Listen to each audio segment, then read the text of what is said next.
Hey, good morning everybody. Today's project is we're going to be installing an external windshield washer pump.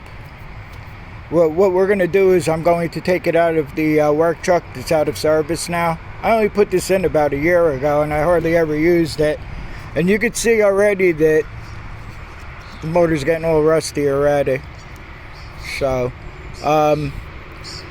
what I'm going to do is I'm going to run 2 ground wires into the truck itself, and I'll show you what I did with this one.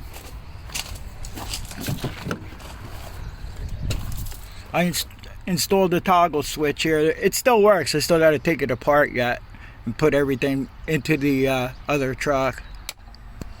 I think you might be able to hear it. I don't know. I don't want to run it without any water in it. The main thing you want to do is you want to run your ground wires into the truck, into the toggle switch, because if you have any problems with any wires grounding out, eating through, or anything like that, the worst that could happen is the motor will kick on, or you kill the battery in the truck. What I'm going to do also is I'm going to put an inline fuse into the positive side, because I have the positive side going to the battery and I have the negative side going to the negative post on the battery here. I didn't do that with this. This was kind of a rush job during the winter. That's when I was pulling the trailer around in salty road conditions and whatnot like that, and I had to have it working right away. And what else? Oh, and by the way, the first motor I bought for this, the external motor here, I bought it from Advanced Auto, and I think it burned up in about 5 minutes. It was getting real hot, and then finally it just burned up. And of course, with electrical parts, stores don't want to take them back, so I went to Napa and bought this one. It's probably made by Anco. The one from Advanced Auto, I don't know where that was made from. It was just a hunk of junk. It was just getting real hot. And what else? Another thing you want to do with this is, from where it comes out of the motor here and up through the nozzles, what you want to do is you want to put a check valve in here. What this does is it allows the water to go up into this hose here, but it won't back down. It's like a one-way valve in here. Okay? This way what happens is if you don't use this check valve, it'll keep losing its prime and you'll most likely burn up the motor trying to get water up and through here for it to work, properly. So don't forget check valve. You can buy these at Napa or wherever. Another thing I wanted to point out. Okay, so originally when this motor went, this is like the stock. This is how it came for the stock. It was an aftermarket. I think it was an Anco, but they never fit right. The grommet never fits right into the bottle here. So I had to RTV this all the way around. I think this is actually the second motor. The one thing I don't like about this, and Toyota really didn't have any choice, I guess, is they mounted this down here. The whole bottle assembly goes down here where the battery is. After a while, the battery leaks acid, whatever, and this ends up being the outcome. This is the original setup out of the 92 that we're putting this in. Plus it had a rear window washer, which I don't use that. I don't even use a rear window wiper. I don't believe in all that. That's why I converted that, and I'll show you what I did. What I did was where the rear motor went, I blocked it off here. I stuck a plug in there and then I just RTV'd it. And as I said, I took this apart this time. I took it apart yesterday. I figured I'd take off all the old RTV and I resealed this again. And then I put a tie strap around the motor here to ensure that it stay stable inside the bottle here.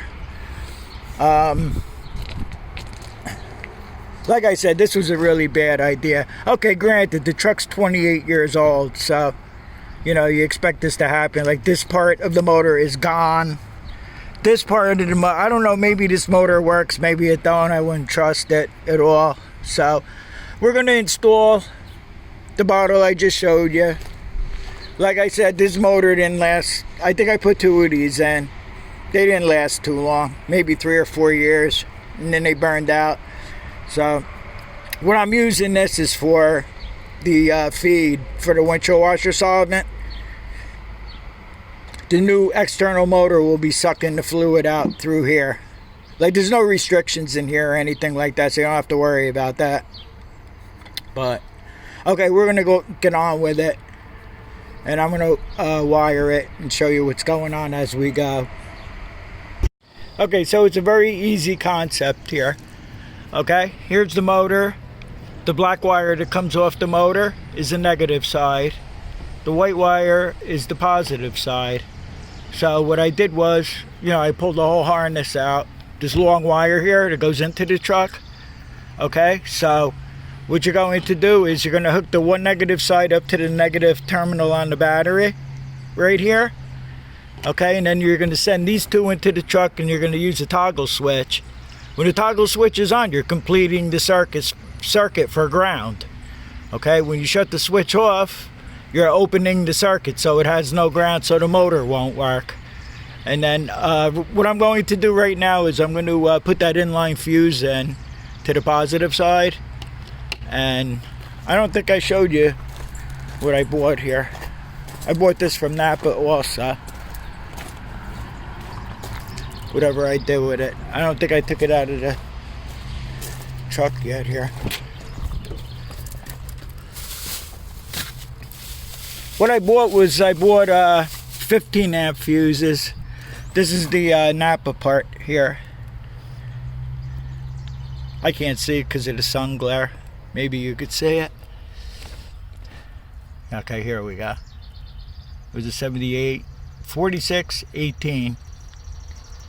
Okay, it's the inline fuse holder. And I bought 15 amp fuses, which should be plenty enough for what we're using it for here. The ATC 15 78 782-2018. That's the fuses. So I think that should be plenty enough. Okay, so here I put the inline fuse in. I hooked the one end up to the positive battery here. Okay, and then I hooked it to the white wire that goes to the motor. Like I said, that's the positive side. So I hooked that up. I'm going to tape this up. The best thing you could do is solder the wires together and use that shrink wrap stuff. But I'm not going through all that. I'm just going to tape them up. And I just hooked it up to this terminal here.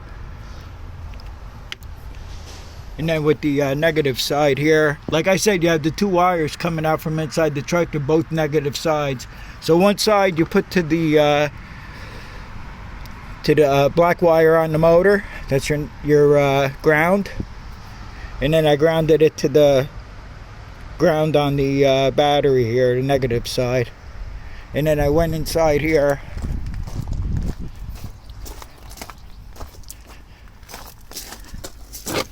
And then I had to decide which way the motor came on with the switch.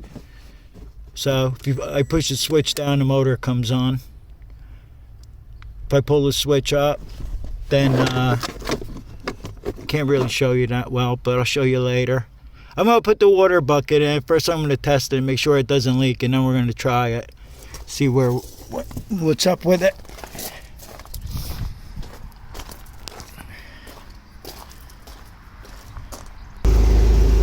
And so that's it. It works.